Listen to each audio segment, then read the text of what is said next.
सो West Indies को तो बहुत अपमान लगा कि ये चूहे सब 11 इकट्ठे होके और सी को हरा गए. Immediately the West Indies cricket board contacted BCCI for a full series, 6 test and 6 one day internationals, and they came to India with their all powerful team. उसके पहले तो बी टीम आती थी भारत में, कभी क्लाइव लॉर्ड, वीव रिचर्ड्स आए ही नहीं थे उसके पहले खेलने के लिए. ऑलविन कालीचरण और वे सब आते थे खेलने के लिए. बी टीम, क्लाइव लॉयड अपनी पूरी माइट के साथ आ गए और 6 वनडे इंटरनेशनल्स भारत को बहुत बुरी तरह से हराया. कहीं कहीं वनडे इंटरनेशनल्स तो 150 रन से हराए. बहुत क्रिटिसिज्म न्यूज़पेपर्स में आई कि अभी 1.5 महीने पहले जो वर्ल्ड चैंपियंस बने उनकी ये हालत. फिर तो टेस्ट सीरीज चालू हुई. फर्स्ट टेस्ट कानपुर 3.5 दिन में पूरी हो गई. Innings and 250 run defeat to India. और उसमें मेलकम मार्शल ने 12 विकेट ली, 20 में से 12, उसमें से 8 clean bowled, and not a single person could hit a boundary to Malcolm Marshall. उस वक्त वे बहुत डेंजरस बॉलर थे. He used to bowl, first bowler to cross 90 miles per hour में मेलकम मार्शल थे. और जब way right arm round the wicket डालते थे तब वो अंपायर के पीछे ही दौड़ते थे. रनअप चालू करते अंपायर के पीछे दौड़, ताकि बैट्समैन को देखना पड़ता था कि कहां तक वो पहुंचा. बॉलर बैट में हाथ करके देखना पड़ता कि वो पहुंचा कहां था. एकदम अंपायर के पीछे से बाहर निकल के मेलकम मार्शल गेंद डालते थे. He used to bowl slanting deliveries. और पीछे डूजोन तो तैयार ही रहता था बड़े ग्लोव्स लेके. Caught Dujon ball Marshall, caught Dujon ball Marshall चालू ही रहता था. एक आता था एक जाता था. किसी को भी गलती से भी कट नहीं लगी कि स्लीप के ऊपर से गेंद चली जाए और थर्ड मैन पे एक बाउंड्री मिल जाए. ऐसा भी नहीं हुआ था. Severe criticism in the Indian press. Each and every Indian player was heavily criticised कि अब तो जो वेस्ट इंडीज बोलती थी वो बात सही है कि भारत ने बाय फ्लूक ये वर्ल्ड कप जीता, नसीब के आधार से जीता, प्रयत्न से, पुरुषार्थ से, टैलेंट से ये वर्ल्ड कप नहीं जीता है. वो बात तैयार हो गई. इंडियन प्लेयर्स का काउंसलिंग चालू हुआ, मॉरल बूस्टिंग चालू हुआ, पंपिंग चालू हुआ, एटीट्यूड्स बदलना चालू किया. उसमें सबसे पहली बारी आई ओपनिंग बैट्समैन सुनील गावस्कर की.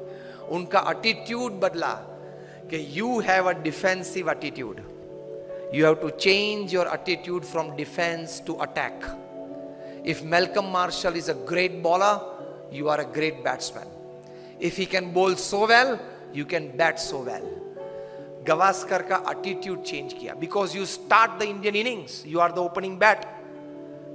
आप जिस प्रकार से खेलेंगे उस प्रकार से पूरी टीम खेलेगी. नतीजा पहले से चालू हो जाएगा.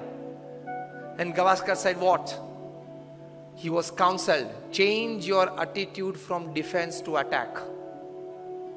Gavaskar डिफेंसिव बैट्समैन थे, वे टेस्ट बैट्समैन थे, वनडे इंटरनेशनल के नहीं थे. सचिन तेंदुलकर टेस्ट और इंटरनेशनल दोनों के थे, 2020 के नहीं थे. क्रिस गेल है वो 2020 और इंटरनेशनल के है, टेस्ट के नहीं है. अलग अलग रहता है. सुनील गावस्कर को बताया गया कि change your attitude, you will get success. और आप जो बैट डिफेंस करते हो वो जरा stroke, create a stroke on every ball. Marshall is a master bowler, you are a master batsman. The little master उनके लिए पहले नाम था. The moment Gavaskar changed his attitude, his batting changed, results changed, overall outcome changed. और 6 में से हम लोग 3 टेस्ट मैच तो फिर भी हारे, लेकिन 3 टेस्ट मैच बचा सके. वो गावस्कर का एटीट्यूड अटैकिंग हुआ. इसलिए दूसरी टेस्ट थी फिरोज शाह कोटला पे दिल्ली में. West Indies won the toss and send India into bat. और सब बुकीज ने तो ये सोच रखा था कि 7 या 8 विकेट गिर जाएगी लंच के पहले 150 में. गावस्कर का एटीट्यूड बदल दिया था. उन्होंने भी बदला था. क्या? From defence to attack. वो तो डिफेंसिव बैट्समैन. 1975 की एक वर्ल्ड कप में उस वक्त वनडे इंटरनेशनल 60 ओवर्स की थी, तो पूरी 60 ओवर खेले थे. पहला बॉल खेले थे और 60वीं ओवर का छठा गेंद खेले थे, and he was 36 not out. अब देख लेना स्कोर्स में. मुझे इस प्रकार के 500 स्कोर्स याद है.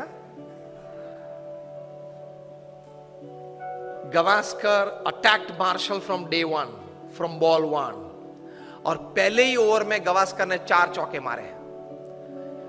मार्शल अपनी वेस्ट पे हाथ लगा के पिच के बीच खड़े रहे और गवास्कर के सामने देख रहे।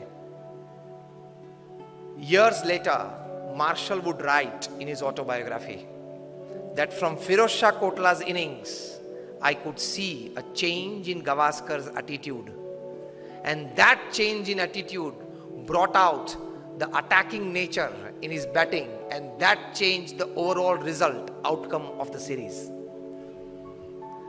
और गवास्कर ने लंच के पहले सेंचुरी बनाई, 107 नॉट आउट, और फाइनल 6th टेस्ट में चेन्नई पे चेपॉक पे 236 not out in the 4th innings of the test to save test for India. 2 दिन खेले 236 बनाने के लिए, लेकिन बचा दी टेस्ट ये धरखम बॉलर्स के सामने, क्योंकि West Indies bowlers Clive Lord की यही स्ट्रेटजी थी, यही एटीट्यूड था, कभी बैट्समैन को रिलैक्सेशन देना ही। स्पिन बॉलिंग चालू हो तो थोड़ा रिलैक्सेशन होता है ना, गेंद थोड़ी स्लो आती है तो every delivery must be 90 miles.